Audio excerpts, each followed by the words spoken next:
네, 감사합니다. 오늘 정말 비도 오고 못 올 뻔했어요, 여러분. 제가 분당에 살고 있는데, 네, 평소 1시간 반 걸린다 그래서 내비를 찍었는데 2시간 40분이 걸린다 그래서요. 5시에 출발해서 다행히 늦지 않게 하나님한테 계속 기도했거든요. 저 늦으면 안 돼요, 하나님. 그래서 신실하신 하나님께서 또 여러분들 만나게 이렇게 보내주셔서 너무 감사드리고 또 이렇게 초대해 주신 우리 담임 목사님께도 감사드립니다. 네, 지금 말씀드린 대로요. 오늘 자녀와 소통에 대해서 제가 강의 의뢰를 받았고요. 오시는 분들이 이제 여기 성도님들이 여기 분명히 아주 어린, 그죠? 영아 아이 또 부모님도 계실 수 있고 유아, 유치, 뭐 초등학교, 중학교, 고등학교 그러면 아니면 우리 애는 이미 이제 지금 시집 장가 다 갔어요 하시는 분들까지 다 오신다고 하셔서 그러면 어쨌든 나이와 좀 상관없이 그냥 정말 부모 자녀 소통 그리고 어쩌면 그게 부모 자녀를 넘어서 우리가 계속 인간관계를 맺고 살잖아요. 그 관계 속에서 어떻게 소통을 하면 좋을지에 대해서 오늘 좀 같이 나눠보도록 하겠습니다. 네, 저는 이미 소개를 했지만 저 또한 윤희 승원이의 엄마예요. 그래서 지금은 잘 자라서 벌써 두 아이들이 이제 대학생이 됐는데요. 너무 감사하게도 이렇게 제가 이제 부모 교육을 하고 학교에서나 교회에서 강의를 하는데 굉장히 지지를 해주고 있어서 오늘 중간중간에 굳이 윤희 승원이를 얘기하는 이유가 이게 부모, 자녀 소통이다 보니까 다른 예시도 있지만 저희 아이들 그런 좀 사례들이 나올 것 같아서 네, 같이 또 윤희 승원이도 함께 소개해 드려 봅니다. 자, 오늘 소통에 대한 얘기를 할 때요. 크게 우리가 사용하는 언어가 굉장히 많지만 사랑의 언어, 공감의 언어, 기도의 언어에 대해서 같이 좀 나눠보고 여러분들도 좀 깊이 한번 다시 생각해보는 시간 갖도록 할게요. 자, 여러분들 제가 사실은 이렇게 똑바로 서서 강의를 잘 못하나? 안 하나? 저는 이렇게 막 왔다 갔다 하면서 막 되고 막 사실은 이런 스타일인데 제가 모르겠어요. 저는 이제 분당 우리 교회를 다니고 있는데 교묘 기도에 가면 사실 그렇게는 잘 안 하잖아요. 이제 무슨 찬양 집회 아니면 그래서 오면서 이렇게 어떻게 정자세로 해야 되나 좀 걱정을 했는데 담임 목사님께서 그냥 마음껏 하세요라고 해서 마음껏 제가 여기를 좀 왔다 갔다 하면서 쓰더라도 양해해 주실 거죠? 네, 감사합니다. 제가 이렇게 조금 이렇게 요거 같이 보면서 할 수 있게 이렇게 비껴놔서 강의할게요. 네. 먼저 그러면 여러분들 소통이잖아요. 오늘 주제가. 여기 뭐 물론 자녀가 뭐 멀리 떠나 있거나 뭐 어떤 관계일 수도 있고 아직은 부모가 아닌 분도 계실 수 있지만 한번 아니면 주일학교 또 교사분도 여기 계시다면 한번 떠올려 보면 좋겠어요. 우리 자녀 그리고 내 주변에 있는 우리 아이와 나는 정말 통하고 있나? 아까 목사님께서 불통하면 큰일이잖아요. 그랬잖아요. 내가 좀 통하고 있나? 근데 사람들은 끊임없이 저도 그렇지만 지금 말을 하고 있잖아요. 제 주 전공이 언어랑 놀이란 말이에요. 그래서 언어에 대해서 막 연구를 하다 보면 말이라는 게 언어 중에 한 부분인데 우리는 끊임없이 소통을 하고 있지만 저 사람이 왜 내 말을 못 알아듣지? 즉, 우리 사람이 왜 말기가 이렇게 없어? 막 이런 말을 하잖아요. 그러면 한번 여러분들 체크를 해보셔야 돼요. 저 사람이 말기가 진짜 못 알아듣는 사람일 수도 있지만 내가 말을 잘 못 전달하고 있을 수도 있다. 그래서 이렇게 한번 둘이 만나는 지점이 있어야 되는데 자녀랑 둘이 계속 평행선일 수도 있어요. 특히 여기에 사춘기 자녀를 두고 계신 분이면 얘는 내 뱃속에서 난 애가 아닌 것 같아 막. 그러면 그 애는 지금 어떤 생각을 하고 있냐면 우리 엄마 답답해 죽겠어. 우리 아빠 말이 안 통해. 지금 어쩌면 여러분만 그런 게 아니라 아이도 속 터질 거예요. 그래서 제가 사랑의 언어라는 거를 여러분들 요즘은 QR 이렇게 많이 찍거든요. 그래서 이걸로 하셔도 되고요. 아니면 나중에 시간 되실 때 인터넷에 사랑의 언어 테스트 이거 꼭 한번 해보세요. 지금 이렇게 찍으셔도 멀리 요즘은 다 줌해도 되거든요. 이거를 한번 꼭 소개를 해드리는 게요. 어린 아이부터 만약에 나는 이거를 자녀가 아니라 우리 남편이랑 나 말이 안 통해. 남편이랑 관계에서 상관없어요. 이거를 어떤 테스트냐면 소개를 해드려 볼게요. 나는 이 자녀를 너무 사랑해. 근데 내가 사랑하는 방법은 뭐냐면 나는 막 헌신을 해. 이 애한테 밥도 막 한 삼시세끼 다 해줘. 심지어 라이드도 해주느라 지금 너무 정신이 없어. 학원 다니라. 시간을 정말 많이 써요. 근데 이 아이는 뭐 감사한지도 몰라. 그냥 이렇게 툴툴거려. 물론 사춘기여서 그럴 수도 있는데 잘 생각해보면 이 아이는 엄마 아빠가 보내는 이 사랑의 언어 사인이 헌신으로 나는 말은 안 했지만 널 너무 사랑해. 사랑해라고 지금 말은 안 하고 있지만 난 너를 너무 사랑하기 때문에 힘들어도 밤에 10시에 막 학원 앞에서 널 기다리고 있어. 그리고 도시락도 싸고 있어. 이런데 막상 이 아이는 진짜로 원하는 사랑의 메시지가 함께하는 시간인 아이가 있을 때가 있어요. 그래서 이 아이는 어떤 면에서 다른 게 다 필요하지 않다가 아니라 가장 우선순위가 엄마 아빠랑 나는 조금 더 함께 시간을 보냈으면 좋겠어. 이런 걸 갖고 있는 거예요. 그러니까 사랑의 언어가 함께하는 시간인 아이가 있어요. 그러면 평행선을 달리는 거예요. 그러니까 뭔가를 부모님은 아까 얘기한 대로 이 정도로 하면 엄마 아빠가 이렇게 나를 위해 헌신하는구나. 좀 알면 말을 이쁘게 해주면 되는데 틸틸거려, 툭툭거려. 근데 이 아이는 속으로 나랑 뭐 같이 시간도 잘 안 보내고 맨날 보면 태우고 와서 자고 뭐 주말에 뭐 어디도 자긴 여행도 하고 같이 시간을 보내고 있는데 부모님은 그럴 시간에 공부를 해. 지금 네가 그럴 시간이야? 이렇게 계속 소통이 안 돼요. 그리고 또 예를 들면 부부간에도 예를 들면 남편분은 혹시나 이제 여성 호르몬 막 나오실 때가 됐어. 그래서 막 이렇게 막 스킨십도 하고 싶고 부부랑 같이 하고 싶은데 와이프님은 선물을 나누는 게 좋은 사람이야. 나 뭐 가방이라도 하나 사주든가. 계속 막 같이 놀자만 하고 뭐 사주는 게 없어. 선물이야 나는. 선물을 사줘야 나는 사랑해로 들려. 근데 계속 같이 놀자 그러면 뭐야? 귀찮아. 그냥 혼자 놀아. 그럼 서로 사랑하는 마음은 있지만 서로가 뭐예요? 저 사람 나를 별로 안 사랑하나? 이런 마음이 드는 거예요. 그래서 5가지 사랑의 언어가 게리 체프만은 있대요. 그래서 누군가는 또 인정하는 말. 특히 아이들 중에 모든 아이들이 그렇지 않지만 성취 동기, 성취 욕구가 강한 아이는 이걸 되게 사랑해로 들린대요. 너 잘했어. 이번에 비록 100점이 아니더라도 예를 들면 70점인데 지난번에 50점이었던 애가 70점이면 굉장히 잘한 거잖아요. 너 20점이나 올랐더라? 이런 걸 듣고 싶은 아이인데 부모는 뭐예요? 내가 너 학원 라이드 해주고 이것만 막 생색을 내는 거야. 그래서 인정하는 말, 함께하는 시간, 선물, 헌신의 행동, 봉사, 신체 접촉 이런 5가지 언어가 들어가셔서 설문지가 아주 길지는 않지만 좀 하다 보면 마지막에 당신의 사랑의 언어는 예를 들면 함께하는 시간입니다. 이런 식으로 1번, 2번, 3번이 나와요. 그래서 저도 이걸 해보고 저도 저희 아이랑 굉장히 잘 지내는 엄마라고 생각하고 그렇다고 했지만 꽤 오래 돼서야 알았던 게 저는 이렇게 스킨십을 좋아해서 2 아이들 여자애 남자애인데 항상 안아주고 이렇게 잘 했어요. 근데 의외로 저희 아들은 스킨십이 나왔어요. 그래서 저랑 꿍짝이 잘 맞았던가 봐요. 지금도 다 큰 대학생인데도요. 제가 이렇게 많이 끝나고 오잖아요. 나와서 엄마 수고했어요 하고 안아줘요. 사실 한 22살이가 그러기 쉽지 않잖아요. 그래서 저는 너무 막 이렇게 행복한 거예요. 근데 딸아이한테 그걸 받고 싶은데 딸아이는 생각보다 그러지 않아요. 근데 보니까 우리 딸아이는 헌신이 나왔어요.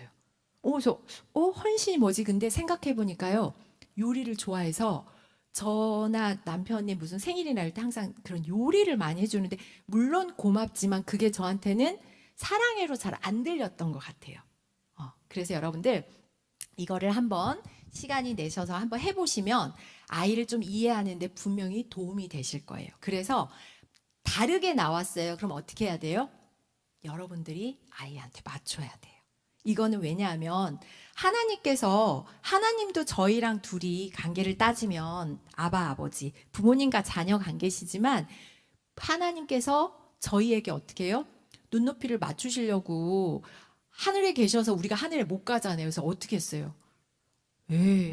아들을 예수 그리스도를 이 땅에 사람의 몸으로 보내주셨잖아요. 그러니까 저희 눈높이에 맞춰서 저희를 십자가에 죽을 걸 뻔히 아시면서도 죽기까지 사랑하는 마음으로 저희들에게, 즉 자식인 자녀의 저희들에게 맞춰주셨단 말이에요. 여러분들도 그래서 이렇게 해서 나의 사랑의 언어와 자녀의 사랑의 언어가 좀 다르게 나왔다. 그러면 맞춰주셔야 돼요. 그래서 왜냐? 자녀의 사랑의 언어는 어떻게 보면 끊임없이 여러분들한테 지금 신호를 보내는 거예요. 나 이런 거가 사랑해야 사랑해야 라고 어떻게 보면 신호를 보내는 거예요. 근데 그거를 놓치면 나중에 혹시나 그게 구조 신호였을 수가 있어요. 나 지금 너무 답답해. 누군가로부터 사랑을 너무 받고 싶어. 왜 나 아무도 안 사랑해줘? 나 좀 사랑해주면 안 돼? 숨이 안 쉬어져. 요즘 아이들 여러분들 굉장히 힘들게 살아가고 있어요. 초등학교부터도 막 학원 뺑뺑이 돌기 시작하면서 어찌 보면 저는 놀이 연구를 하지만 놀아야 될 시기에 그냥 가방 메고 너무 입시가 그냥 목표예요, 인생에. 너무 행복해야 되는데 불행하게 살아가고 있단 말이에요. 그래서 이 사랑해라는 지지를 부모님으로부터 꼭 들을 수 있게 사랑의 언어를 들어서 어떻게 돼야 된다? 점점점 지금은 불통인 것 같이 평행선인 선을 조금 이렇게 맞춰갈 수 있게 사랑의 언어를 한번 점검해 보시라 라는 말씀을 드려요. 그런가 하면 두 번째로 이제 공감의 언어로 들어가기 전에 한번 생각해 보는 시간을 가져볼게요. 제가 아주 짧은 영상을 보여드릴 거예요. 자, 이걸 보면서 나는 저런 상황이라면 이렇게 할 것 같아 라고 한번 잠깐 생각해 보실게요. 오늘 아이들은 엄마가 되고 아빠가 됩니다. 조금은 긴장하셔도 좋습니다. 아마도 당신은 당신의 얼굴을 보게 될 것입니다. 자, 준비. 다 켜. 아이, 너 오늘 왜 그래? 아니 아빠 그게 학교에서 돌아오는 아이는 매우 화가 나 있습니다. 선생님이 되게 화나게 왜 화나게 하는데? 우리 반 반장 걔만 이뻐한다니까. 걔는 그냥 하는 일이 떠든 애들 이름이나 적고 맞다 청소도 안 시켜. 그러면 자, 이때 당신이 보인 반응은 어떤 것이었습니까? 한번 잠깐이지만 생각해 보세요. 그냥 상황은 다를 수도 있어요. 지금은 초등학생 오늘 아이들은 조금은 엄마가 되고 아빠가 됩니다. 네, 잠깐. 네. 어쩌면 여기에서 보여지는 거는 여러분들 생각에 어때요? 다른 상황일 수도 있어요. 그런데 어떤 상황인지를 먼저 한번 생각해 보셨죠? 한 5초 정도 생각하고 나는 이럴 것 같아. 실제로 한 3가지 유형 정도로 묶어질 수 있대요. 여기에 속하는지 보세요. 자, 앞에 영상 한 번만 틀어주실래요? 두 번째 거. 네.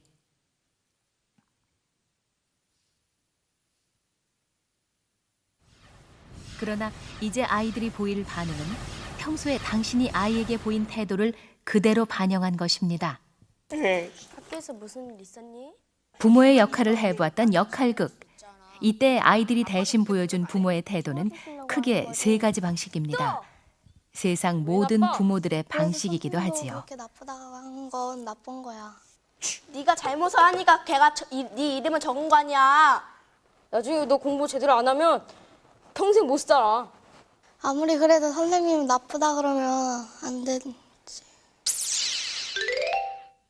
비판하기. 부모들이 흔히 취하는 태도입니다. 그러면 네가 선생님을 기쁘게 해드려봐. 친구들하고 같이 놀면은 친구들이 널 좋아하잖아. 그럼 반장 뽑을 때도 널 잘 뽑지 않을까? 이 역시 부모들이 쉽게 보이는 태도지요. 뭐 그런 선생님이 다 있어? 그치. 아빠가 생각해도 그렇지. 일단 아이의 감정에 공감을 해주는 태도입니다. 네. 이 크게 3가지 중에 여러분들 어딘가에 위치하고 계시죠? 네. 아마 첫 번째, 두 번째인 비판하기, 설득하기도 생각보다 많으시더라고요. 제가 여기서 막 손 들어보라고 하진 않겠지만 속으로 저렇게 나를 보는 것 같아. 막 이런 아이 지나갔나요? 근데 보통 이렇게 되면 아이가 어떤 생각이 드냐면요. 나 되게 무능력하구나. 그리고 아까 뭐라 그랬어요? 네가 그렇게 하니까 이름이 적히지. 내지는 네가 가서 설득을 해봐. 선생님한테 이쁘게 보여봐. 근데 아이 입장에서는 생각해보니 내가 그럴 수 있나? 아빠 말을, 엄마 말을 들어보니까 내가 할 수 있는 게 별로 없네. 그럼 난 정말 나쁜 아이인가 봐. 라는 아이 입장에서 무능력감이 들고요. 자존감이 손상이 된대요. 그래서 뭔가를 해봐야지라기보다는 아이씨 오늘 재수 없이 걸렸어. 이렇게 끝나버려요. 그런데 세 번째 부모인 것처럼 공감을 해주잖아요. 그러면 아까 들었죠. 그치. 일단 뭐예요? 나랑 똑같은 마음을 아빠도 갖고 있나 봐. 나 지금 어때요? 아이 마음이 어떤 기분인 것 같으세요, 여러분들? 뭐라고요? 뭐라고요? 어떤 마음일 것 같아요, 아이 마음이? 제가 항상 저희 학생들이랑 대학에서 강의를 할 때 그래요. 우린 너무 정답에 매여서 살았다. 그래서 정답을 말 안 하면 교수가 너 그것도 몰라 이럴까 봐 그러는데 여기는 그런 거 없다. 그냥 의견을 말할 뿐이다. 그리고 설령 틀렸다고 보자. 지구가 망해요? 전혀 그런 일 없다. 그래서 편하게 얘기하자라고 해서 제 수업은 끝나고 나면 너무너무 막 왁자지껄한 수업이거든요. 대학에서. 여러분들도 보통의 금요기도에는 그냥 이렇게 조용히 하셨다면 오늘은 저의 스타일에 맞춰서 이 아이가 지금 어떤 기분일까? 기분 좋아요 지금? 그러니까 그치 전에 막 왔을 때 학교에서 왔을 때 기분 좋아서 왔어요? 아니잖아요. 어떤 기분이었어요? 화가 났어요. 또 속상했어요. 그리고 더 화가 나고 속상하고 더 나가서 짜증 나지. 요즘 애들 말로 그쵸? 빡이 돌기도 하고 뭐 요즘 애들 막 이렇게 좋은 표현 안 같지만 또 애들 마음을 지금 대변하는 거니까. 그래서 근데 아빠가 갑자기 거기서 어른스러운 말투로 막 네가 그랬어야지가 아니라 왜 그랬지 선생님이? 그러면서 약간 너 되게 속상했겠다 이런 마음이니까 뭐예요? 그치 나 진짜 속상했다고. 나 진짜 잘했는데 반장이 아이씨 이 적었다고 아빠 지는 뭐 하는 것도 없이 지금 완전히 이제 뭐예요? 그치 그러면서 보통 이 애들은 속으로 약간 알아요. 아빠가 안 봐서 그렇지 나 솔직히 좀 떠들긴 했어. 떠들긴 했는데 일단은 알아줬잖아요. 그러면 마음이 아까 말한 대로 자존감이 상하는 게 아니라 그걸 좀 받아들인대요. 맞아. 근데 아빠 그러면 다음에는 제가 잘해볼게요. 오히려 뭐가 돼요? 내가 감정이 정리되고 나면 조금 어떻게 해봐야지 내지는 뭐 아무 일도 아니었네 라는 걸 찾아간대요. 근데 그 시간을 우리 부모님들이 잘 못 줘요. 왜? 우리는 세상을 인생을 부모님들 많이 살아보셨잖아요. 얘가 이러다가 선생님한테 찍히는 거 아니야? 우리 애 집에서 되게 모범생인 줄 알았는데 이 녀석 학교에서 문제나 일으키고. 그리고 저희 때도 이제 저도 좀 50이 넘어갔으니까 라떼는 칠판에 떠든 사람 이름 적히면 되게 그거 이렇게 막 뭔가 문제 있는 것 같은 느낌이 들어서 우리 애도 그런 애 될까 봐 싫으시잖아요. 근데 사실은 그래서 빨리 알려주고 싶은 거예요. 뭐를? 너 그렇게 하면 안 돼를. 근데 이 아이의 그렇게 하면 안 돼 전에 이 마음을 좀 알아주자는 거예요. 그러면 뭐예요? 그때 가서 그러면 반장이 자꾸 네 이름을 적고 이렇게 하는데 뭐 어떻게 하면 될까? 같이 문제를 해결해 나가기 위해서 얘기를 나누면 이제부터는 이 아이 입장에서는 아빠랑 엄마랑 말이 좀 통하겠다. 왜? 아까 말한 대로 막 나한테 가르치려 들고 비판하고 설득이 아니라 뭔가 나랑 감정이 통하네? 말할 수 있겠다. 여러분들 어디 TV에 유퀴즈 많이 보시잖아요. 유재석. 거기에서 어떤 초등학생이 했던 말이 정말 명언이더라고요. 초등학생한테 물어봤어요. 잔소리는 뭐라고 생각해요? 그때 그 초등학생 잔소리요? 기분 나빠요. 어른이 하는 잔소리는 기분 나쁘대요.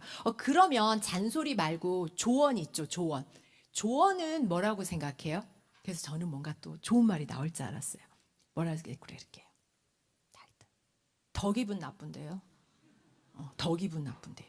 그러니까 여러분들은 잔소리가 아니라 이거는 너를 가르치기 위해서 내가 조언해 주는 거야. 어드바이스 해 주는 거라고 하는데 아이들의 입장이 돼보자고요. 이거 나 잘 되라고 하는구나. 뭐라고요? 더 기분 나쁜데요. 왜 그래?가 아니라요. 이해해 주셔야 돼요. 그리고 잘 생각해 보잖아요. 여러분들 저 포함해서 어렸을 때 우리 그랬을걸요. 근데 이제 부모가 됐다고 우리 자녀 때를 잊어버린 게 아닐까 싶어요. 그래서 그러면 이런 공감하기 방법으로 우리가 언어를 써야 되잖아요. 그래서 오늘 다뤄볼 두 번째 공감의 언어란 그러면 뭐고 어떻게 내가 아이한테 해야 될까를 한번 오늘 살펴볼게요. 자, 공감의 언어를 하기 위해서는 그래도 한 3-4단계가 있어요. 첫 번째는 뭐냐면 일단 이 아이를 자녀를 바라볼 때 아니면 어떤 문제를 볼 때 여러분들이 긍정적으로 보기 시작해야 돼요. 아까 뭐예요? 보자마자 이 녀석도 문제 있네. 아니면 이 녀석 사고 쳤네. 네가 공부를 안 해서 그렇지. 뭔가 이렇게 부정적으로 이걸 보기 시작하잖아요. 그럼 공감 실패예요. 아이가 뭐예요? 문을 꽝 닫고 들어가요. 왜? 들어봤자 잔소리일 거니까. 그래서 지금 마음을 통하려면 이 아이가 마음 문을 열어줘야 돼요. 그러기 위해선 여러분들이 여기를 촉촉하게 해줘야 돼요. 근데 계속 돌멩이로 두드리면 그게 상처가 되니까 닫아버린단 말이에요. 그래서 자녀를 일단 첫째, 수용하고 비난하지 않으려고 해야 돼요. 약간 심호흡을 하셔야 돼요. 2단계가 어려우신 분들은. 쉽게 말하면 아이가 뭔가를 행동을 하거나 말을 하는 순간 너는 왜? 라는 말이 올라오시는 분들이 있으시다면 약간 긍정적인 태도가 원래 배이지 않으면 이건 정말 연습을 해야 되거든요. 여러분들 오늘 소통에 대해서 늘 강의를 하면서 말씀드리면요. 쉽게 되는 분들도 있지만 보통 잘 되지 않아요. 왜? 언어라는 건 오랜 세월로 습관이 되셨어요. 저도 그렇지만. 그래서 여러분들이 평소에 했던 언어적인 습관이 쉽게 바뀌진 않더라고요. 그래서 오늘 들으시면 바로 안 될 수도 있지만 오늘 대신 들으셨었으니까 모르는 것보다는 이제 알게 됐잖아요. 그러면 한 박자 쉬고 이러라고 그랬지. 그래서 한번 심호흡하시고 맞아. 일단 우리의 수용하고 비난하지 말자. 비난하지 말자가 첫 번째 단계예요. 그런 다음에 두 번째 공감하라고 했지였잖아요. 그런데 여기서 놓치지 말아야 되는 게 선공감 후 코칭. 코칭은 하긴 해야 돼요. 왜? 이 아이에게 올바른 방법을 알려줘야 되는데. 근데 그 사이에 정말 여러분들이 놓치지 말아야 되는 게 공감이에요. 이 공감을 할 때 뭐가 있냐면 아이가 누군가를 만약에 때리고 왔어요. 때리는 행동에 공감이 돼서는 안 되잖아요. 때리고 싶었구나. 누군가가 공감을 하도 유튜브를 보시다가 공감을 잘 보니까 이분이 분석을 해보니까 뭐 했구나. 군화체를 쓰면 되네. 때리고 싶었구나. 여러분이 좀 뭔가 공감 받는 것 같아요? 아니에요. 그래서 어떤 애가 그랬잖아요. 엄마 군화체 좀 그만해. 앵무새짱 계속 군하구나. 그래서 여러분들도 공감이라는 게 뭐뭐 했구나가 아니라 어디에 초점을 주냐면요. 아이의 마음을 봐야 돼요. 그러니까 때렸어요. 그럼 우리 생각에는 때린 행동은 쉽게 말하면 코칭해도 때리면 안 돼. 그렇죠? 때리면 안 돼. 그런데 왜 때렸을까라는 마음을 봐야 돼요. 얘가 평소에 그런 애가 아닌데 왜 친구를 때렸지? 왜 그럴까? 네 마음은 어때? 마음을 보셔야 돼요. 감정. 그래서 지금 때렸어도 분한 건지 아니면 때리고 나서 맞을 만했어 뭐 이런 건지. 그러니까 이 아이의 마음 상태를 보고 그 마음에 귀 기울여줘야 돼요. 그래서 마음 상태에 먼저 귀 기울여서 쉽게 말하면 행동으로 보여주고 말로 막 거칠지만 그 속마음, 진짜 숨겨진 속마음이 뭘지 그거는 우리가 하나님이 아니니까 몰라요. 어떻게 알아요? 잘 살펴보고 때로는 물어봐야 돼요. 근데 우리는 물어보지 않고 어떻게 해요? 내가 그냥 판단하잖아요. 이럴 거야.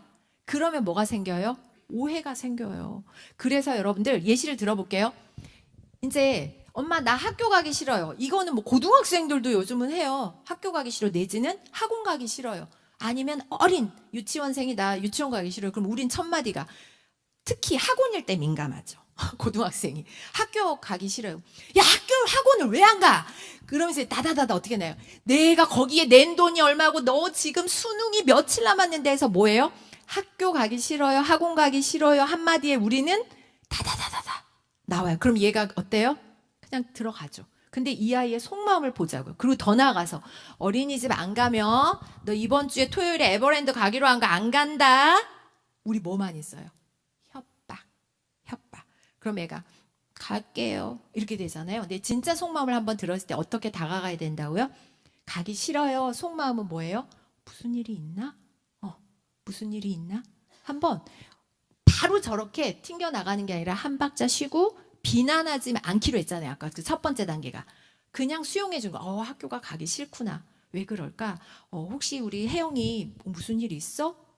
아니면 어디 아픈가? 하고 그 마음을 좀 들여다보는 걸 여러분들 거쳐야 돼요. 그래서 제가 어느 책을 보다가 저 초등학생이 글로 읽었는데 저는 막 그 소리가 들렸었어요.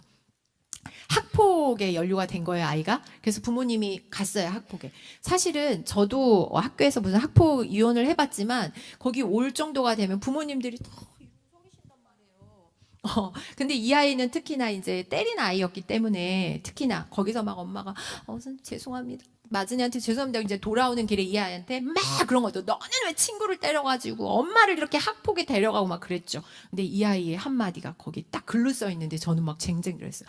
엄마는 그러면 안 되지. 엄마는 나한테 그러면 안 되지.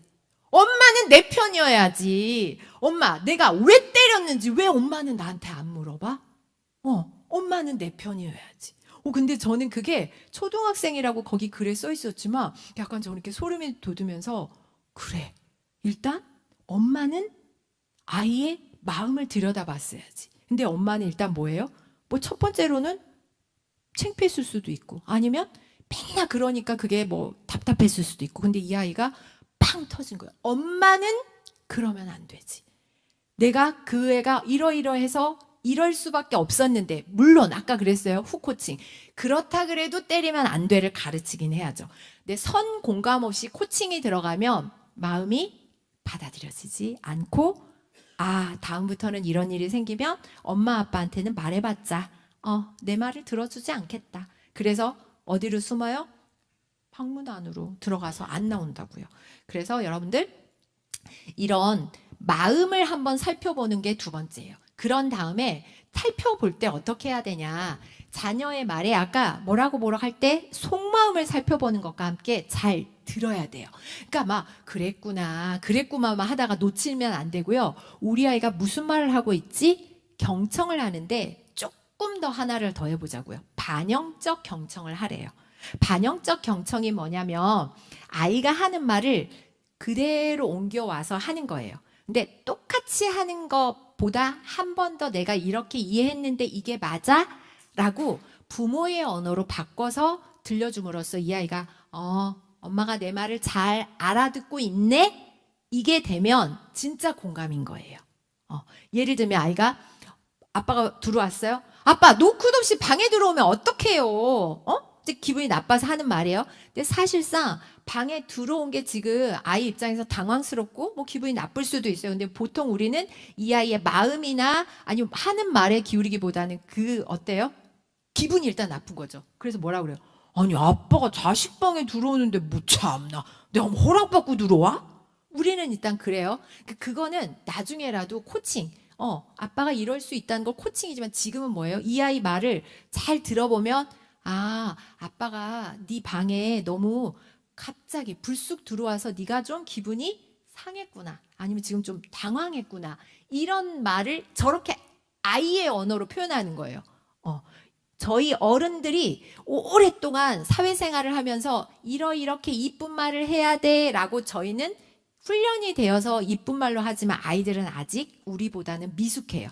그래서 청소년이 됐든 우리가 볼 때 대학생이 됐든 미숙한 말로 툭툭 튀어나온단 말이에요. 그랬을 때는 다시 말을 바꿔서 저렇게 내가 이렇게 들었는데 이게 맞아? 그런 다음에 아이의 감정을 알아준 다음에 그러면 어떻게 하면 좋을까? 그럼 만약에 뭐 들어올 때는 어떻게 뭐 노크를 하고 이렇게 들어와 달라던가 아니면 어떻게 달라던가 그 다음에 이제 해결책을 찾아 나가야 된다는 거죠. 그래서 이렇게 공감의 언어를 할 때 이런 방법에 3단계를 거치고요. 또 하나는 또 가장 많이 쓰는 게 여러분 아이 메시지 나전달법이에요. 그래서 나전달법을 오늘 좀 말씀드려 볼게요. 이거는 자녀의 행동에 대해서 비난하지 않는 앞에 지금까지 말씀드렸던 단계를 다 여기 기술 안에 들어가 있어요. 그래서 부부관계에서도 아니면 직장 상사와 뭐 직원과의 관계 모든 사람들과의 데이트 가게에서 사용해 보시면 되세요. 예를 들면 상대방의 우리는 지금 부모 자녀 소통이니까 자녀가 어떤 행동을 했어요. 예를 들어 볼게요. 아까 문을 벌컥 열었을 때 화가 났대. 그러면 솔직히 그 아이가 그렇게 막 한 행동 네가 그렇게 아빠한테서 버럭버럭 소리를 지르면 어때요? 나는 기분이 나쁘단다라든가. 그러니까 네가 그런 행동을 하면 어떤 행동의 결과가 있어. 그래서 부모인 나의 마음은 이래. 그래서 앞으로는 이렇게 해주면 좋겠어. 그래서 되게 심플하지만 어떤 게 있냐면 여러분들 너 메시지랑 비교하면 이게 얼마나 효과적인지를 알 수 있어요. 봐봐요. 학교에 아이가 갔다 왔어요. 근데 저런 모습 많이 보이죠? 갔다 와서 가방 틱 던지고 누워서 TV를 보기 시작해요. 엄마 속 터지죠. 숙제해! 숙제부터 하라고! 듣지도 않아요. 계속 들은 척도 안 해요. 그러다가 시간이 계속 가. 근데 곧 학원도 가야 되고 뭐 해. 그러니까 숙제 안 할 거면 그럼 씻고 밥이나 먹든가. 그래도 배는 고팠나 봐. 씻지도 않고 그냥 식탁에 앉아. 근데 밥이라도 또 잘 먹으면 또 행복하잖아요. 애 입에 밥 들어가면 건성건성 뭐 계속 TV만 봐. 그러니까 이제 불효령이 떨어져요. 그죠? 이럴 때 여러분들 어떻게 하겠어요? 근데 많은 분들이 너 메시지로 많이 해요. 어떻게? 터진 거죠. 이제 참다. 너는 왜 맨날 숙제를 안 해? TV만 보고 또 그러면서 제일 빨간 글씨가 뭐예요? 씻으라고 했는데 너는 왜 말을 안 들어? 그리고 밥도 제대로 안 먹고 너는 태도가 왜 그래? 너 때문에 너무 힘들어. 너 내 말 안 들려? 그러다 결국 TV 끈다 팍. 지금 중요한 거 하고 있는데 이렇게 되잖아요. 그래서 여러분들 유 메시지는 여러분들 뭐냐면 뭔지 눈치채셨어요? 아이의 행동을 교정하기보다는 계속 누굴 공격해요? 너를 공격해요. 너는 왜 그래? 너는 왜 그래? 그래서 계속 너의 초점이 가 있잖아요. 그러면 이 아이가 처음에 아까 비판하기, 설득하기 영상에서 보는 것처럼 내가 비난받고 있구나, 지적당하고 있구나, 내가 공격당하고 있구나. 그럼 보통 우리 어때요? 공격을 당하면 보통 꽁꽁 싸매죠. 해님 달님처럼. 그래서 꽁꽁 싸매요. 공격을 당하고 있구나. 그래서 더 방어적이고 갈등이 커져요. 그래서 이걸 이렇게 바꿔보자는 거예요. 어떻게? 네가 그렇게 하면 문제를 직시할 수 있도록 알려주는 거예요. 네가 씻지 않고 소파에 누워서 TV만 보면 즉 실제로 그 행동을 하고 있잖아요. 그거를 말해주는 거예요. 네가 그렇게 하면 건강을 해칠 수 있어. 내지는 네가 그렇게 하잖아. 그러면 밤 늦게까지 또 숙제를 해야 돼. 그러면 잠도 못 자고 피곤할 수 있단다. 그러니까 실제로 일어난 행동을 그랬구나 하고 넘어가 버리는 게 아니에요. 아이 메시지는 정확하게 말을 해주되 여기에 네가 그래서 너는 맨날 그런 애야라고 공격이 아니라 너가 그 행동을 하면 이런 일이 있어. 그 다음에 뭐예요? 부모의 감정. 그래서 엄마는 속상해.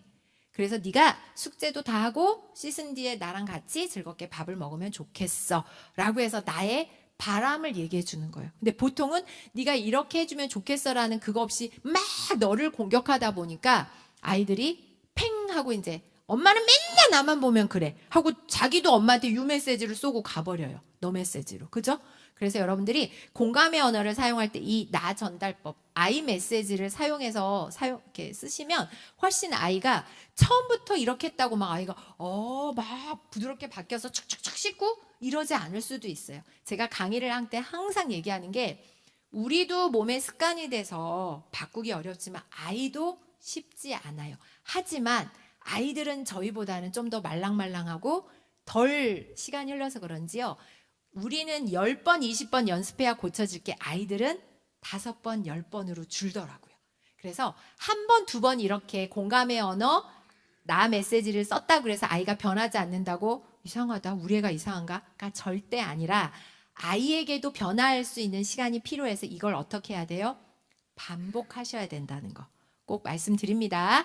그래서 이거 되게 여러분들 제가 언젠가 이렇게 어린이집 그 프로그램을 보면서 되게 잘된 우수보육 프로그램을 심사하는 때가 있었는데 저는 제가 너무 감동이었었어요. 그때 뭐가 있었냐면 6살 반 아이들의 반에서 아이들이랑 화가 나거나 속상할 때 너는 기분이 어때? 두려울 때 어때? 어떤 말이 그럴 때 듣고 싶어? 이렇게 나눠봤대요, 선생님이랑. 그랬더니 애들이 생각보다 듣고 싶은 말이 되게 많아. 나는 너 왜 울어? 막 이런 거 말고. 그러니까 보통 여러분들 엄마한테, 아빠한테 들었던 말이 되게 막 나와요. 저도 교사 7년을 했지만 너무 집에서 부모님들이 이런 말을 쓰고 계시나 보다. 되게 다 알아요. 애들이랑 놀다 보면. 우리 반 아이 한 명이 되게 재밌는 에피소드로 여자애인데 오면 항상 아빠처럼 옷을 딱 이렇게 넥타이 메고 아빠 놀이를 하는 애가 있었어요. 그러니까 아빠에 대해서 본인 입장에서 되게 좋아 보였나 봐요. 근데 항상 저를 엄마를 시켰어요. 선생님은 엄마애. 근데 너무 인상적인 거. 아이가 저를 딱 데리고 백화점에 자주 가더라고요. 맨날 데리고 가요. 그리고 어떻게 하는지 알아요?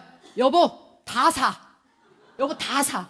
그래서 내가 그때 한 20년 전에 교사였어요. 그래서 지금 언어로 플렉스. 그래서 와, 이 아빠가 엄마한테 되게 다정하신 분인가 보다. 또 이제 다음 달 또 막 이렇게 노는데 또 막 저를 또 엄마 하라고 그래서 자기는 또 막 넥타이를 매요. 그러더니 여보 출장 다녀올게. 그러고 이제 뭐 교실에 있는 놀이실에 있는 아빠 출장 가방을 들고 막 가더라고요. 잘 다녀오세요. 이제 역할놀이니까 이렇게 했더니 또 애가 왔어요. 딱 오더니 뭐예요? 가방에서 딱 빼서 여보 선물. 그래서 여러분들 어린이집이나 유치원이나 초등학교나 긴장하셔야 돼요. 아이들의 언어에서요 깜짝깜짝 놀란다니까. 엄마가 이렇게 말씀하시나 보다. 아빠가 이런 스타일이신가 보다. 아이들이 뭐라고 우리 항상 얘기하잖아요. 부모는 자녀의 거울이라 그러잖아요. 그렇게 하더라고요. 그래서 이 아이들이 여기에서 나는 위로를 받고 싶고 공감을 하고 막 이런 얘기를 하면서 나는 이런 말을 듣고 싶어 하면서 뭐라 그랬는지 알아요? 잘 못할 수도 있지. 괜찮아. 조금만 힘내서 다시 해보자. 이런 말을 듣고 싶다고 하면서 어떤 아이디어를 냈냐면 선생님, 우리 위로의 약, 공감의 약, 용기의 약, 마음 약국을 차려서 그런 약을 만들어서 와서 친구들이 저 친구가 내 장난감 뺏어가서 지금 속상해. 그러면 괜찮아 하는 약을 처방해줘. 이런 놀이를 했어요. 그 교실에서. 그 제가 막 심사를 하면서 너무 막 감동이 되는 거예요. 그래서 되게 막 높은 점수를 줘서 저 말고도 다른 교수님들도 높은 점수를 줬는지 이 사례가 최우수상을 받았더라고요. 그래서 이 놀이를 혹시나 여기에 있는 아이 연령이 한 4살부터 초등학교 저학년까지는 해보시라고 하고 싶어요. 왜냐하면 이게 그때 보육 프로그램 우수상을 줬던 이유가 가정연계 프로그램이었어요.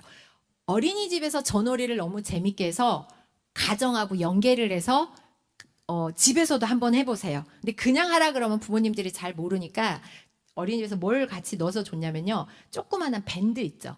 밴드랑 이런 걸 몇 개 사가지고 봉투에 넣어서 이렇게 놀아보세요라고 보냈어요. 그랬더니 애가 그냥 하라 그러면 안 하는데 놀이잖아요. 그랬더니 부모님하고 해요. 그리고 조금 더 초등학교 고학년은 뭘 하라고 하냐면요. 감정 인터뷰 놀이를 해보라 그랬어요. 그래서 인터뷰를 한 거예요. 자, 누구누구 어머니는 어떨 때 기분이 나쁘시죠? 어떨 때 슬프셨어요? 이런 걸 물어본 거예요. 그랬더니 엄마가 이제 솔직하신 분이었나 봐요. 나는 그러니까 아이 누구누구가 아팠을 때 너무 슬펐어. 그러니까 우리 엄마는 내가 아프면 슬프구나. 이런 식으로 서로의 마음을 좀 알아보는 마음 약국 놀이, 감정 인터뷰 놀이. 혹시 주일학교 여기 교사분이 계시면 그런 놀이를 계획해 봐셔도 생각보다 아이들의 생각을 알 수 있고요. 아이들은 이런 말을 어른으로부터 듣고 싶어 하구나. 그래서 집이나 교회에서 그런 놀이를 해봐도 저는 좋더라고요. 그래서 마지막에 나 화났던 마음이 다 나은 것 같아. 그게 뭐라고? 저 마음 약국에서 그 처방을 해주고 밴드 하나 붙여줬던 애들이 되게 장난감 뺏기고 막 씩씩거렸던 애가 다 이제 마음 나았어. 고마워요. 뭐 이제 약사 선생님한테 인사하고 가고 그런 놀이를 교실에서 몇 주간을 했다고 하더라고요. 그래서 여러분들 공감의 언어는 지금까지 한번 정리를 해보면 일단 아이들에 대해서 비난하는 거를 멈추시고 긍정적인 태도로 아이를 바라봐야 한다. 그리고 뭐예요? 코칭은 해야 돼요. 때리면 안 돼. 사이좋게 지내야 돼. 너 이렇게 해야 돼. 아빠가 들어온다고 문을 그렇게 꽝 닫고 나가면 안 되라는 걸 코칭은 해야 되면 그 전에 뭐부터 해야 된다? 공감. 네 마음이 어떤지 그거를 한번 아이의 마음으로 경청하고 말씀해주는 시간을 짧게라도 가지시면 아이가 반복해서 하면 아빠는 엄마는 나랑 마음이 통하구나 라는 생각을 가지게 돼요. 그렇다면 이제 3번째로 넘어가 볼게요. 3번째로 제가 전하고 싶은 소통의 방법은 기도의 언어예요. 기도의 언어. 특히나 제가 일반 부모님들 대상으로 할 때는 이 부분이 사실은 정말 애기 쓰고 중요한데 못해요. 그죠? 기독 부모님들이 아니신데 제가 가서 막 기도의 언어를 사용하셔야 됩니다. 이러면 또 저 교수님은 막 종교색을 드러냈다고. 그래서 대체로는 이제 기도의 언어는 얘기를 못하지만 그래서 저는 교회에서 기도의 언어를 얘기할 수 있어서 너무 좋고 감사해요. 왜? 이게 정말 중요한데 소통에 가장 중요한 건 기도의 언어인데. 자, 그러면 평소 여러분들은 기도의 언어를 사용하고 있나요? 자, 본인이 마음속으로 대답해 보세요. 자, 나는 사용하고 있어. 자녀에게도 기도의 언어를 가르치고 있으신가요? 자, 어떻게 하는 게 기도일까요? 자, 이거는 앞부분에 사실은 저 말고도 목사님들한테 수도 없이 들었을 거지만 자녀를 양육하는데 조금 대입을 해볼게요. 여러분들이 기도는 많이 하시는데 자녀를 키우는데 혹시 기도를 소홀히 하고 있다면 큰일 나세요. 큰일 나세요. 왜? 아니, 세상에 너무너무 소중한 자녀를 내 힘으로 여러분들이 키울 수 있다고 그거는 교만인 거예요.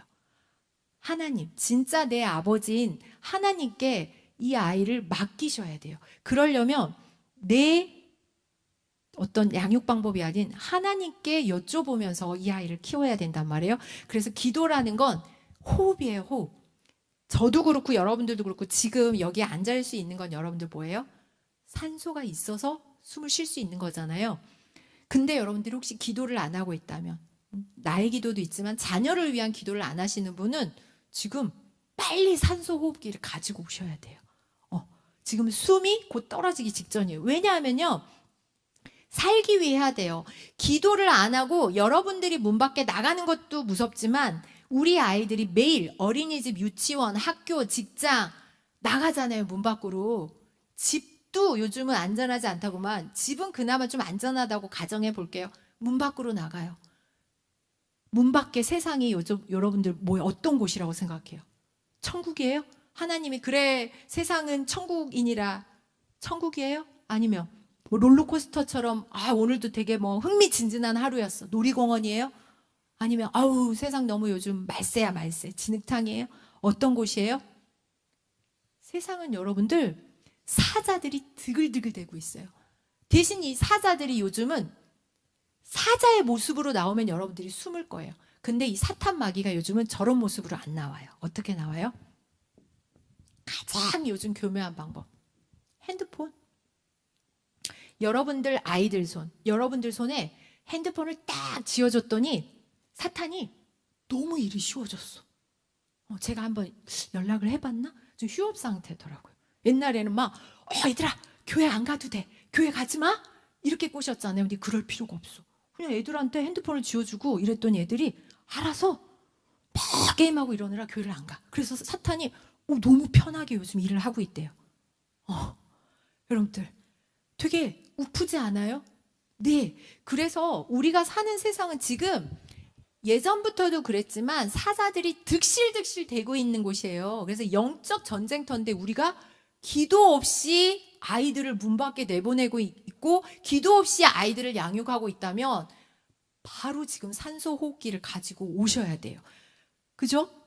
자, 이쯤 되면 이제 조금 이제 몸이 좀 이렇게 된단 말이에요. 같이 한번 우리 성경 말씀 그래도 읽어볼까요? 베드로전서 시작.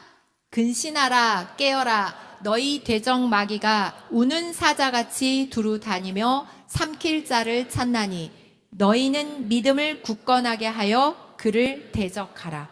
네, 아멘. 근신하여 깨우는 방법이 너무 무수히 많지만 가장 쉬운 방법으로 하나님이 우리한테 주신 게 기도의 언어예요. 그래서 기도의 언어란 그때 또 이거예요. 하나님 지켜주십시오. 지켜주십시오. 우리는 이렇게 또 기도할 때가 많아요. 뒤에 계속 얘기하겠지만 틀린 건 아니에요. 근데 온전한 기도가 아니란 말이에요. 뭐냐면 여러분들 아이가 왔어요. 계속 와가지고 아까 말대로 나만 막 일방적으로 얘한테 따다다다다다 하는 것도 아이는 답답할 거고 아이가 와가지고 엄마 나 뭐 문제집 사야 돼요. 돈 줘요. 또 조금 있다가 나 뭐 해야 돼요. 뭐 줘요. 자기 할 말만 다 해. 그리고 휙 가버려. 그럼 내 입장에서 뭐예요? 얘는 대화를 하는 게 아니라 그냥 지 필요한 것만 툭 던지고 가. 내가 뭐 식모야? 아니면 뭐야 돈 나오는 기계야? 이런 말 나오잖아요. 진정한 소통은 뭐예요?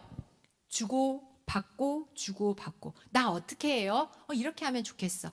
나 이거 사고 싶은데 혹시 문제집 살 돈을 줄 수? 좋아. 얼마면 되겠어? 뭐예요? 주고받고 주고받고. 그죠?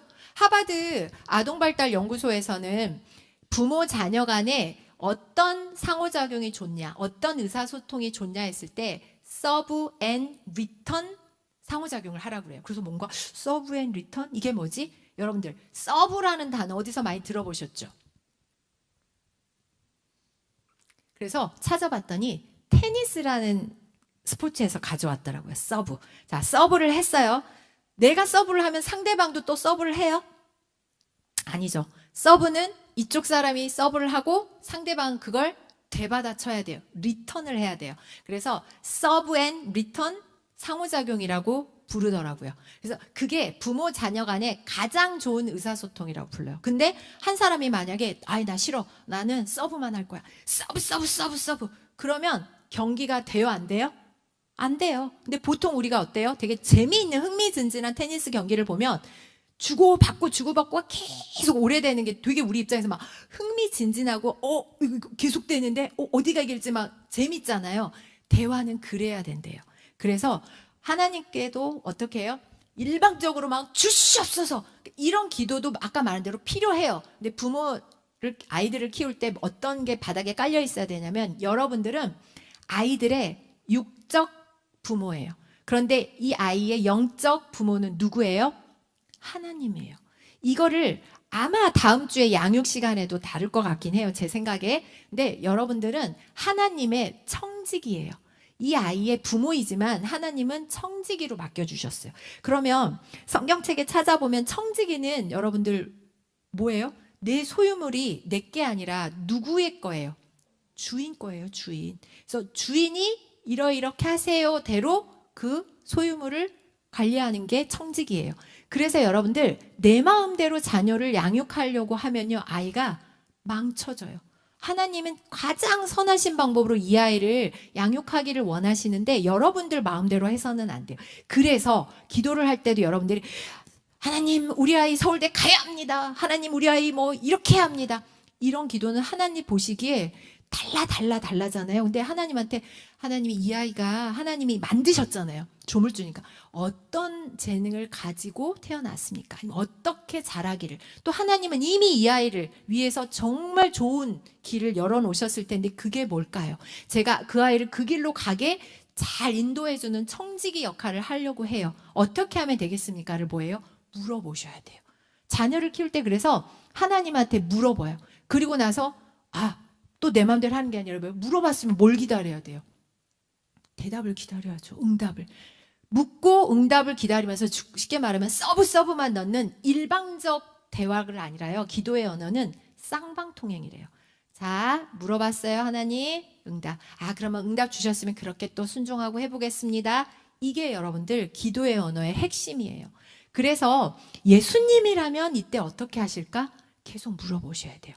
그래서 제가 뭐 책 광고를 하는 건 아니어서 밑에 교보문 거라고 밝혔지만 왜 이 책을 소개하냐면 저희 아이가 고등학교 때 이 책을 이제 읽게 됐나 봐요. 그래서 그때 기숙사에서 생활을 하는데 연락이 왔더라고요. 엄마, 내가 하나님의 대사라는 책을 읽었는데 여기서 김하중 장로님이 정말 김하중 장로님은 온누리교회 장로님이시기도 하지만 우리나라 이제 통일부 장관을 지내시고 주중 대사를 지내신 분이세요. 그래서 나라 일을 하셔서 거기에 그래서 대사라는 말이 그래서 붙기도 했어요. 근데 이분이 모든 일을 할 때마다 항상 예수님께 여쭙고 항상 그 신실하게 그런 일을 했던 어떤 간증을 모아놓은 책이에요. 그걸 보고 아이가 항상 하나님께 묻고 기다리고 그것대로 하는 게 기도구나. 그 전까지는 항상 이제 아무래도 학생이니까 뭐 주세요, 시험 잘 보게 해주세요 이런 것만 기도했다가 약간 이런 게 기도구나 깨달았나 봐요. 그래서 엄마도 이 책 꼭 읽어봐. 그래서 이제 같이 이제 사서 읽어봤어요. 그랬더니 어느 날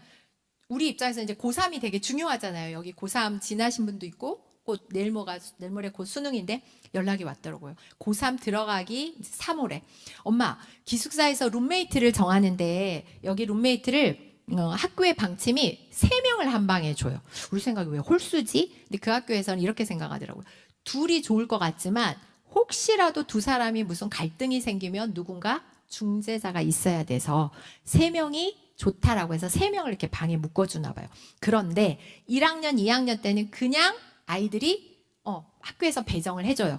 근데 3학년에는 학업에 조금 신경을 쓰라고 선택권을 주더라고요. 그러면서 아이들한테 혹시 너가 짝을 하고 싶은 애를 쓰라고는 하지 않아요.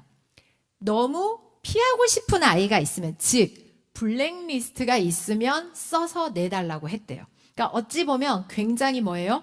아이들을 배려하는 것 같죠. 왜? 고3인데 나 저애 너무 싫은데 쟤랑 같이 방을 쓰면서 막 스트레스가 되면 안 되니까. 근데 이 아이가 전화가 왔어요. 우리 애가. 윤희가. 엄마, 그래서 지금 학교에서 블랙리스트를 적어서 내라고 하거든요. 그냥 저도 듣고 그럴 수 있겠다. 그래서 누구 쓰려고 그랬더니 근데 엄마 내가 예수님이라면 어떻게 하셨을까를 기도를 했거든요. 그랬더니 근데 예수님은 안 쓰셨을 것 같아요. 그러는 거예요. 그럼 여러분들은 뭐라고 말해주겠어요, 애한테? 야, 그래도 써야지. 아니면 그런가? 여러 가지가 있을 수 있어요. 그래서 저 같은 경우는 보통 그럴 때 아까 뭐예요? 아이랑 대화를 주고 받고 해야 되잖아요. 그래서 그래라 라든가 그러면 안 되지라기보다 이 아이의 진짜 마음이 좀 궁금했어요. 그러면 예수님은 왜 안 쓰실 것 같아? 그랬더니 그렇게 쓰면 모든 애들이 주로 블랙리스트는 어떻게 보면 정해져 있을 텐데 얘도 싫어하고 저 애도 싫어하는 애는 보통 많지는 않잖아요. 보통 반에 쟤 이렇게 있잖아요. 그러면 걔는 짝이 없을 수도 있고 아니면 너무 슬픈 거 아니에요? 근데 예수님은 싫어하실 것 같아요. 그래서 마지막에 물었죠. 그러면 자, 네가 안 썼어. 그럼 너가 그 친구랑 짝이 될 확률은 되게 큰 것 같아. 그러면 어떨 것 같아? 물어봤어요. 왜? 그것까지도 생각하고 이걸 했는지 아니면 그런가? 그럼 나 불편한데 이러면 안 되잖아요.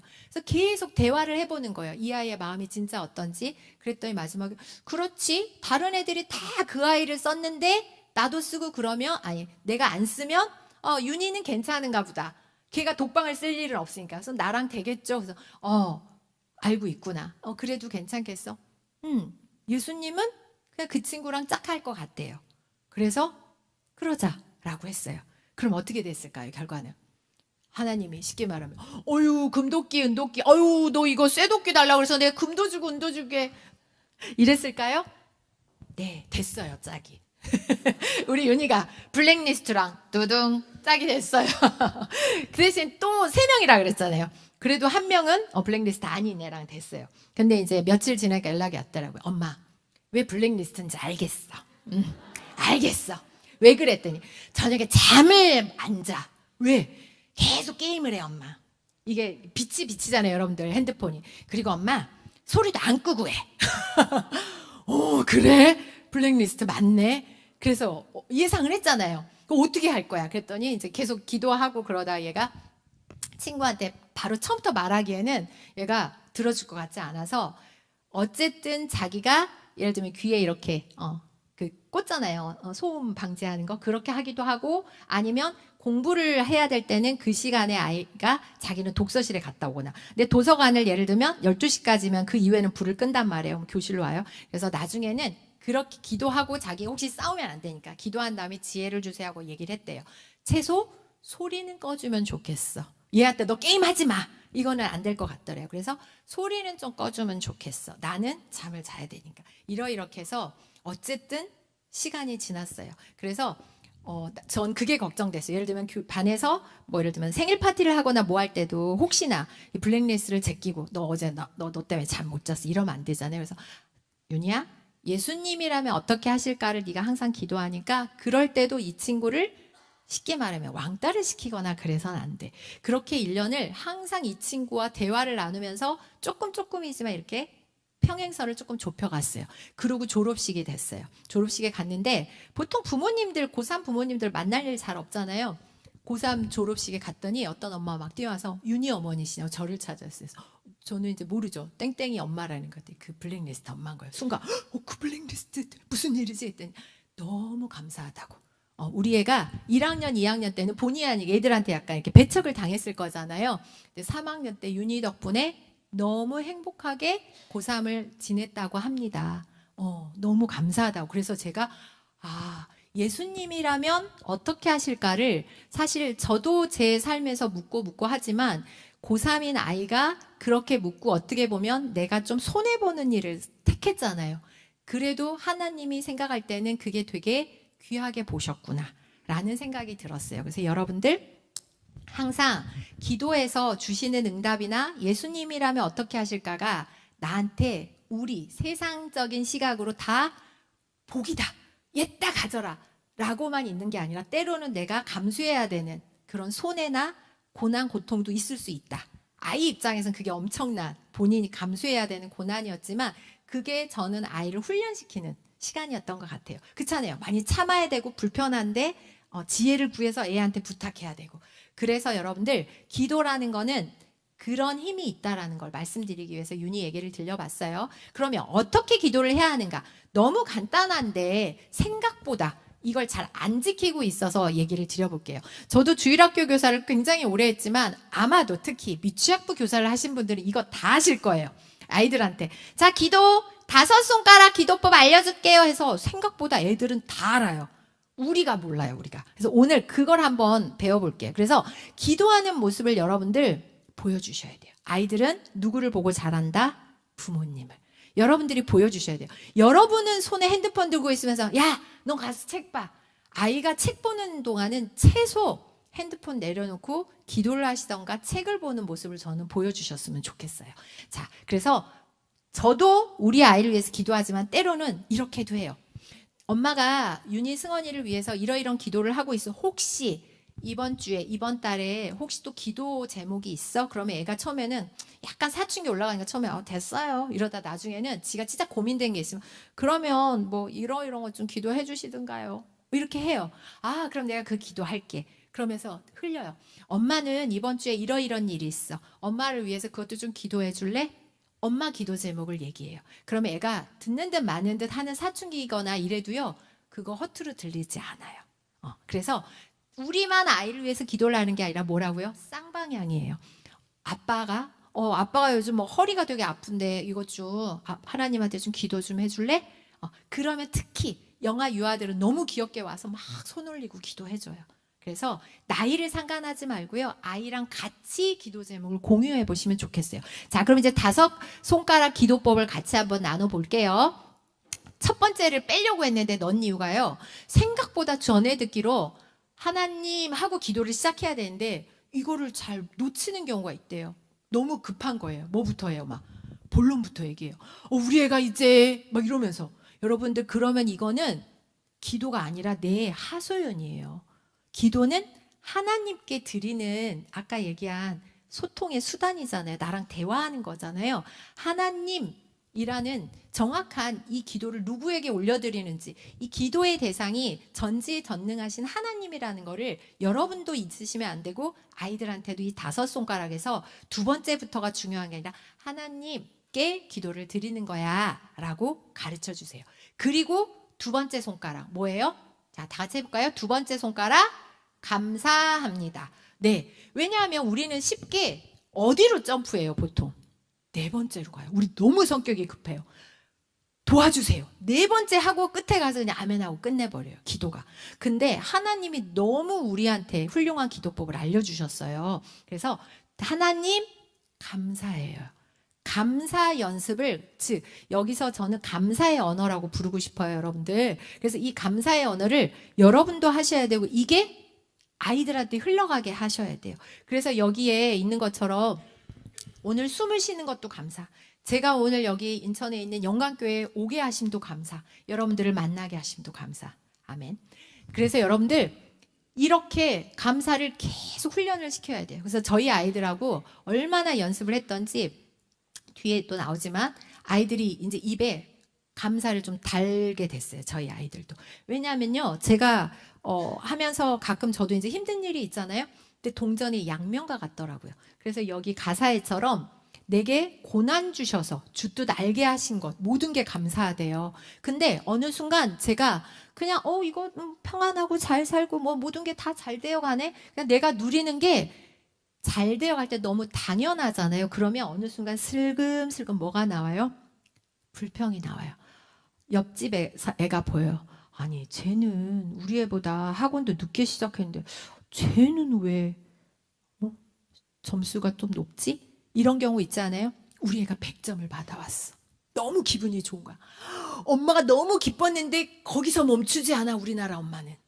뭘 물어봐요? 뭘 물어봐요? 혜영아 100점 잘했어. 그 다음에 뭘 물어봐요? 니네 반에 100점이 몇 명이야? 몇 명이야? 또 누구 맞았어? 아니면은 옆에 철수가 걸렸어. 철수는 몇 점이래? 철수? 100점. 기분 나빠졌어. 엄마가 아까까지 혜영이가 100점이라서 막 기분이 좋았는데 철수가 100점이래.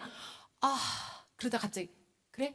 그래서 철수 말고 그럼 너랑 철수만 100점인 거지? 아니 우리 반 누구 막 손가락이 늘어나. 한 10명은 15명 중에 10명은 다 100점이래. 엄마가 어때요? 아까 행복했던 기분이 갑자기 우울해져. 야 나는 너를 이거 100점 맞히게 하려고 어디 학원도 가고 어디도 갔는데 철수는 보니까 그냥 집에서 혼자 공부하더만 걔도 100점이래? 기분이 나빠져. 그래서 여러분들 내가 이렇게 누리는 게 막 당연해지고 누군가 비교가 들어가잖아요. 안 기뻐요. 그러면서 감사는 저리 가라고 뭐가 생겨요? 불평이 생겨요. 그리고 애를 잡아요. 자 오늘부터 그럼 이제 너는 스파르타로 막 더 해야 돼. 철수보다 더 해야 돼. 이렇게 된다고요. 100점 받아왔는데도 더 하라고 그래요. 그래서 손에 동전의 양면을 돌려봐야 돼요. 딱 돌려서 뭘 봐요? 이게 당연한 게 아니었구나. 내가 여기까지 오게 된 게 다 누구의 돌보심이고 누구의 은혜다? 하나님이 주신 거구나. 우리 애 이렇게 오게 하신 것도 하나님이고 우리 애가 100점을 받아서 감사되고 얘가 그거 어렵다고 한 거를 오늘은 다 맞았어. 그게 감사한 건데 누구도 100점이라고? 이러면 안 된다고. 그래서 여러분들 감사는 일상이에요. 모든 게 감사라는 연습. 근데 그게 뭐라고요? 훈련이라고요. 생각보다 아까 사랑의 언어랑 좀 비슷해요. 사랑의 언어도 뭐라 그랬죠? 그냥 애한테 한번 쓰다듬고 아유 우리 아들 수고했어 사랑해 해주면 될걸. 우리는 그걸 꺼내는 걸 좀 부끄부끄 하잖아요. 부끄러워해요. 그러다 보니 내가 얘를 사랑해주는 건 밥 새끼 잘해주는 거, 차 라이드 잘해주는 거 틀린 게 아니지만 이 아이가 원하는 언어로 해줘야 된다 그랬잖아요. 그래서 생각보다 감사한 줄 몰라서 감사를 못하는 경우가 많아요. 아까 얘기한 왜 당연하다고 생각하니까. 또 하나는 표현하기가 어려워. 왜? 해본 적이 없어서. 그래서 뭘 하셔야 되냐면 매일 감사 연습을 하셔야 되고 아이들한테도 가르쳐야 돼요. 그래서 저는 매일 감사한 거 저도 쓰고 우리 아이도 쓰고 그리고 아이들한테 얘기를 했어요. 제가 차 라이드를 해줘도요. 애가 그냥 내려서 탁 문 닫고 가는 게 너무 싫은 거예요. 얘기했어요. 생색이 아니라 기분 좋게. 너가 이렇게 학원을 가는데 너무 피곤할 것 같아서 엄마가 이렇게 너를 데려다 줬다. 근데 엄마도 이 시간이 되게 엄마한테는 귀한 시간을 이렇게 쓰는 거다. 이런 얘기를 웃으면서 해요. 그래서 그걸 표현해 주면 좋겠다. 그래서 항상 문 닫고 내릴 때 아이가 고맙습니다. 아니 그냥 요즘 애들 말로 엄마 땡큐. 오케이. 그래서 항상 감사한데 땡큐 하지 않고 고맙다 하지 않고 가는 거를 이거는 이런 습관이 붙으면 안 되겠구나. 항상 가르쳤어요. 그랬더니 지금은 식당을 가도요. 뭐 예를 들면 단무지가 떨어져서 오면 그분이 5번을 오면 5번을 다 우리 아이들은 고맙습니다. 고맙습니다. 이걸 해요. 왜? 당연한 게 아니거든요. 내가 돈을 냈다고 단무지를 그냥 받는 게 아니라 이 사람이 나에게 수고해서 이걸 갖다 줬잖아요. 그러니까 매사 감사하다라는 거를 훈련을 시키는 게 굉장히 중요해요. 언제부터? 아기 때부터. 제가 아기 때도 했는데 찾을 수가 없었는데 어렸을 때 우리 아이들이 11살, 9살 때 썼던 게 그냥 있어서 한번 가져와 봤어요. 그걸 막 보실 필요는 없어요. 글이 이제 완전히 아기 때 글이잖아요. 언제 하냐면 특히 저렇게 쓰는 건 매일 하는 그게 아니라 1년을 다 지나고 아이들이 성탄절이 되면 막 자기를 막 선물 달라고 그러잖아요. 특히 영아, 유아, 유치, 초등학교 애들은 산타클로스한테서 아니 왜 성탄절에 너희들이 선물을 그래서 제대로 가르쳐줘야겠다. 이건 예수님의 생일이야. 예수님에게 선물을 드리는 날이야. 그런데 아이들은 선물 받고 싶어 해요. 그래서 이렇게 했어요. 매일 감사 쓰는 건 기본적으로 하되 1년 동안 너희가 칭찬받을 일 그리고 감사할 일이 뭔지 써보자. 그래서 써요. 근데 애들이잖아요. 그래서 막 어마어마한 감사 안 나와요. 뭐로 나와요? 기말고사를 중간고사보다 더 잘 본 거. 아니면 뭐 스스로 공부한 거. 아니면 숙제 열심히 한 거. 자기 입장에서 자기가 칭찬받고 감사하다 싶은 거를 막 적어요. 근데 이렇게 했더니요. 2023년에 저희 아들이 재수를 했는데 저는 나름 감동이었어요. 왜냐하면 이 아이가 그렇게 열심히 막 이렇게 기도를 하거나 이런 모습을 저는 개인적으로 많이 보지는 않았는데 좀 힘들었나 봐요. 재수를 하면서. 그래서 가방에 저 묵상집을 넣고 다니는데 가방 정리를 하다가 봤더니 이렇게 써 있더라고요. 우리 가정이 하나님이 주신 은혜인 줄 알고 좋은 가정 주심에 항상 감사를 드린다. 이러면서 진짜 막 개발세발 막 썼더라고요. 그래서 여러분들 이런 훈련이 하다가 끊기기도 하지만 어렸을 때부터 계속 이렇게 누적을 하시고 지금 혹시 좀 늦었나? 아니요, 하시면 돼요. 어떻게 하시면 되냐면 이건 중학생이 했어요. 보면 웃겨요. 뭐 처음으로 농구 경기 심판해온 것, 그리고 학교 가는 길에 비가 그친 거. 여러분들은 이거부터 하시면 돼요. 하루에 핸드폰에 쓰셔도 되고 노트에 쓰셔도 되고요. 하루에 내가 감사한 거를 3개씩 써보시는 거예요. 여기 어르신들도 계시는데 하루에 3개씩. 그리고 자녀들한테도 한번 써봐. 그랬더니 뭐예요? 맛있는 옥수수 먹은 거. 학원 안 간 것. 학원 안 간 게 우리 입장에서 어른은 야, 그러면 안 되지만 애는 너무 감사했대요. 감사거리래요. 그래서 이렇게 한번 여러분들이 꼭 감사 연습을 해보시라고 하고 싶어요. 자, 5손가락 기도법 셋. 뭐예요? 다 같이 용서해 주세요. 우리는 또 뭐예요? 감사까지는 어찌어찌해요. 그럼 또 바로 넘어가요. 막 주세요, 주세요. 그 사이에 가장 중요한 3번째 손가락을 잊으면 안 돼요. 용서해 주세요. 그게 우리 입장에서 용서해 주세요고 하나님 입장에서는 그걸 뭐라 그래요? 회개. 내 잘못을 인정하는 게 회개예요. 이게 아이 때부터 왜 중요하냐면요. 어린애들한테 넌 죄인이야. 이게 되게 어려워요. 아이 받아들이기. 근데 아이가 오늘 네가 좀 잘못한 것들을 나누다 보면 엄마 내가 오늘 친구 장난감 뺏었어요. 아, 그랬구나. 그거 그럼 하나님한테 잘못했다고 용서해달라고 하자. 아주 아기 때부터 이렇게 올라가는 거예요. 그래서 얘기해 주는 거예요. 이제 자동차 많이 타고 다니니까 회개는 이렇게 교통표지판이 유턴과 같아. 내가 이렇게 그 길로 계속 죄를 짓고 나쁜 길로 가면 어때요?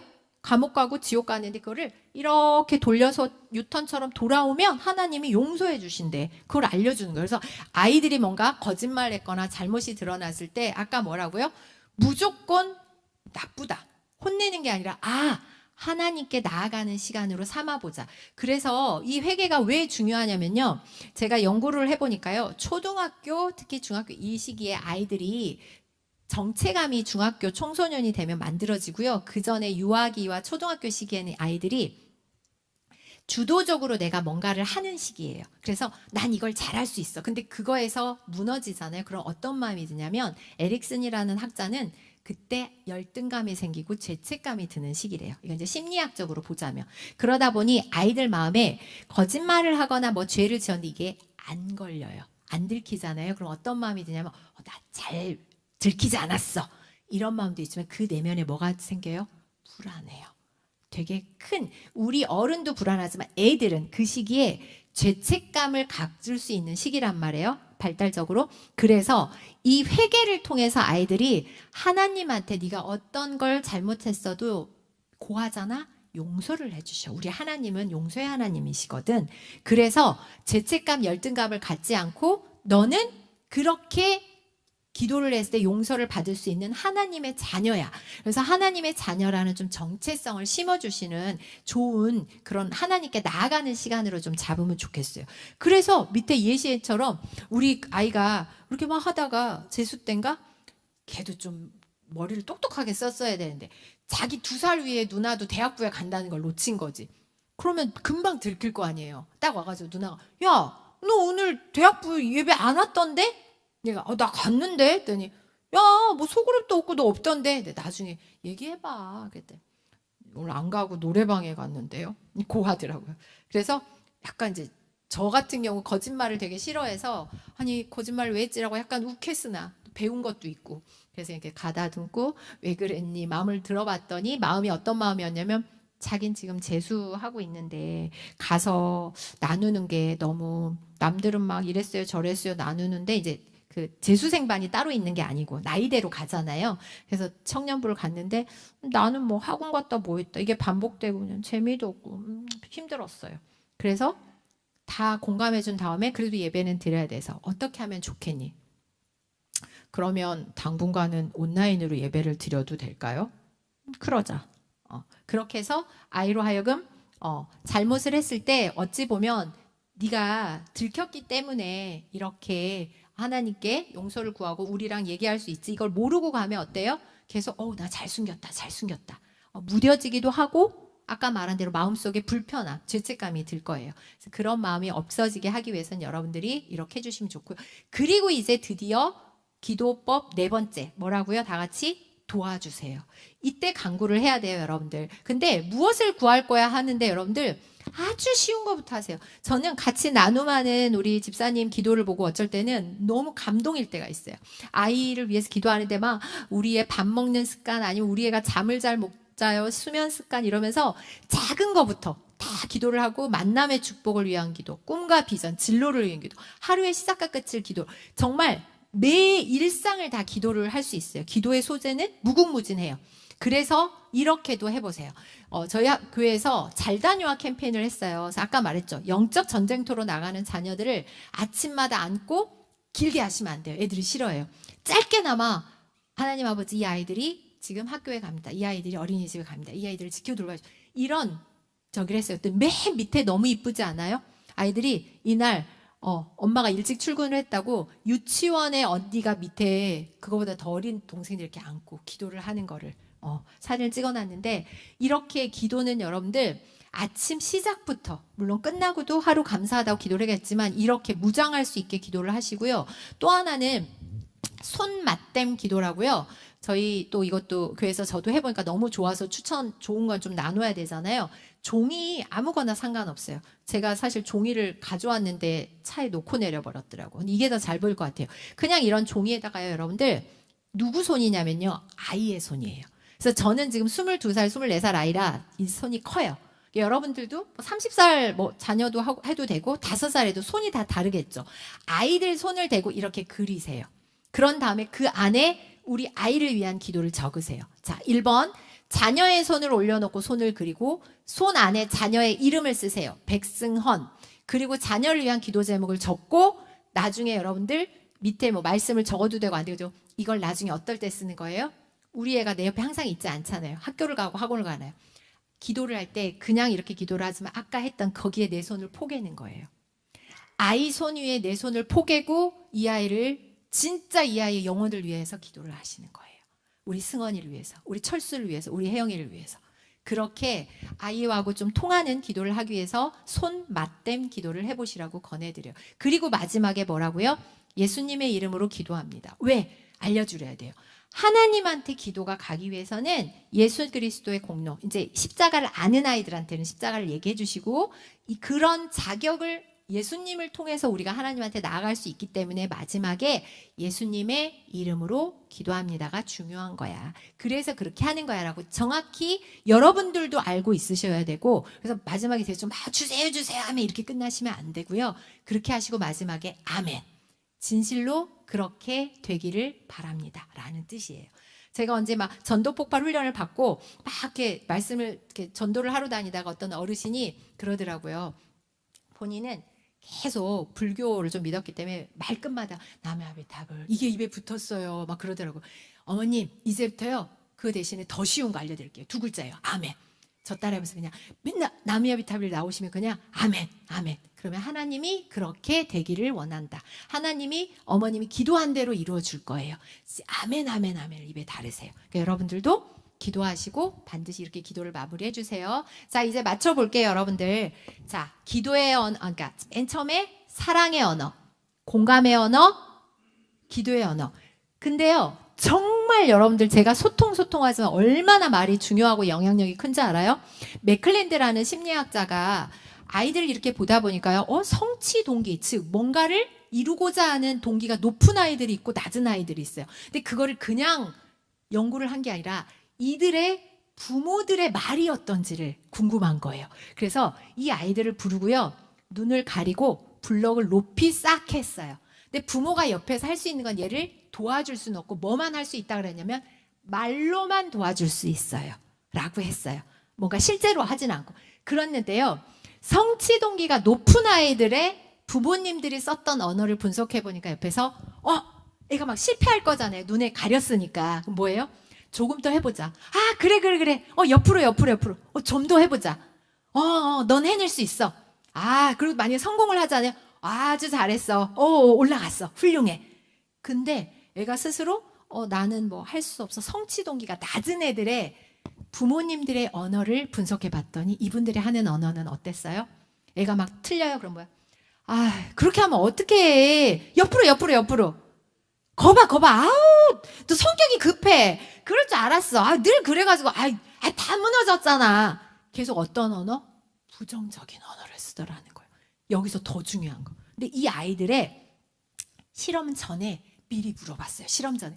혹시 여러분 자녀가 블럭 몇 개나 쌓을 것 같아요? 기대치를 물어봤어요. 그랬더니 성취 동기가 높은 부모님들은 예를 들면 아이는 실제 10개를 쌓았다고 해봐요. 우리 애는 한 15개? 실제 쌓은 것보다 높이 쌓을 거라고 기대를 나타냈어요. 그런데 우리 아이 성취 동기가 낮은 아이들은 실험 전에 물어봤을 때 뭐라고 대답했어요? 실제로 아이가 10개를 쌓았잖아요. 우리 애는 한 5개 쌓을걸요? 낮게 얘기를 하더라는 거예요. 그러면서 무슨 말도 해요? 제가 몇 개나 할 수 있겠어요. 덜렁거리기는 하겠죠. 우리 애 맨날 이렇게 성격도 급하고요. 글쎄 한 3개나?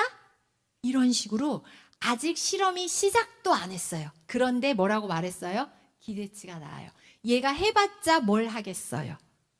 부정적인 말을 하고 있지는 않은지. 그래서 제가 말씀드려요. 여러분들의 말이 쌓여서 저는 뭐가 된다고 믿는 사람이냐면 자녀의 인생이 되는 것 같아요.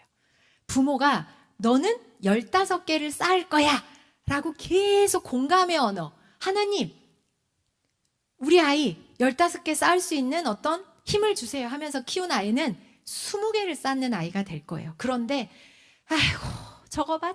씻지도 않고 TV를 보는 애. 아빠가 문 좀 열었다고 버럭대고 문 닫고 들어가는 거 봐. 아이고. 제가 뭐 블럭을 5개나 쌓겠어? 그런 애는 어떻게 돼요? 기대치보다 더 낮은 애가 됐다는 거예요.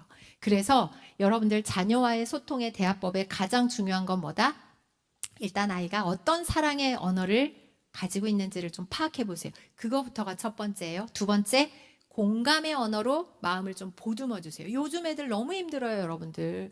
여러분들 생각에 뭐가 그렇게 힘들어요? 아니요. 왜요?